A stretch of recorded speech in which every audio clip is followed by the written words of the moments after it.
E aí, vocês estão bom? Tô aqui para apresentar para vocês o capítulo 2 da apostila de História do Brasil e a República Oligárquica.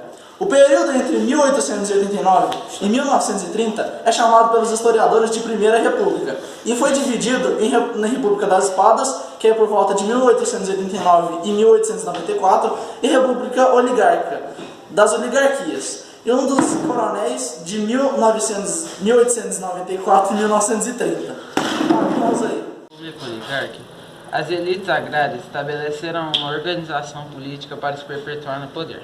O poder dos grupos oligárquicos se tornou cada vez mais forte durante o mandato de Campos Salles, presidente que estabeleceu a política dos governadores, que se tratava de uma estratégia do governo federal para evitar o choque e as desavenças entre as oligarquias mais fortes de cada região.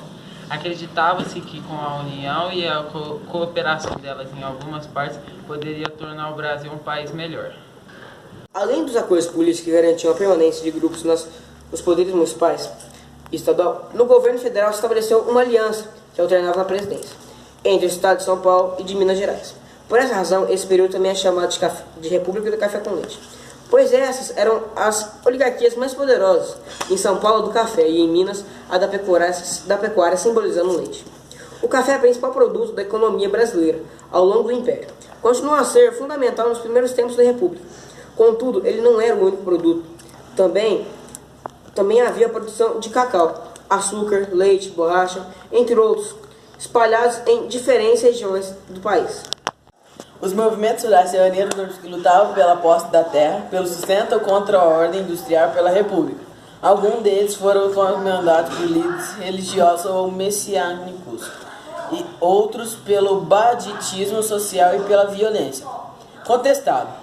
Movimento messiânico ocorrido na região oeste da Santa Catarina e Paraná entre os anos de 1911 e 1915.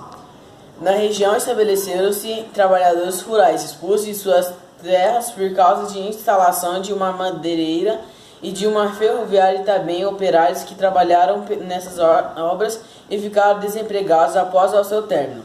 Essas pessoas se recusaram a deixar o local e ficaram desempregados após o seu término. Essas pessoas se recusaram a deixar o local e passaram a ser salvo de ataques de milícias estaduais e de jungunços e a serviço de coronéis locais. Ao sul do Ceará, na região Cariri, ficava Juazeiro, a cidade onde Padre Cícero Romão Batista era o capelão.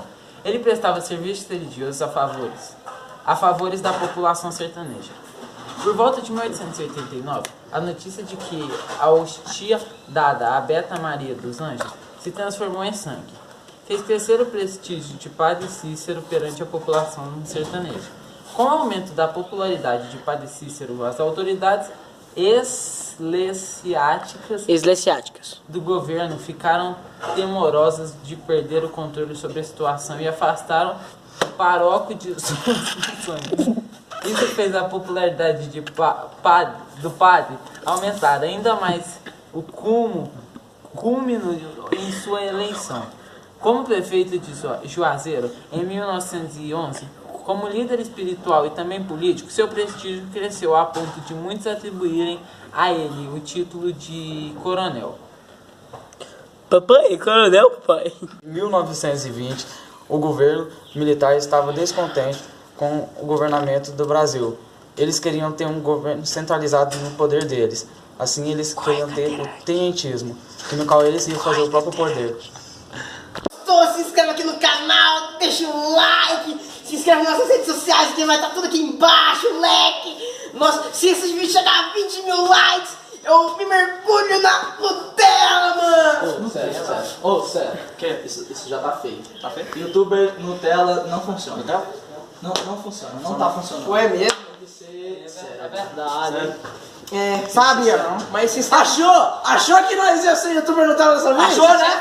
Achou errado, tá? Achou errado, tá? Não vai ser Nutella porque nós não pede isso, porque nós é... Manda pra Wilson, vai!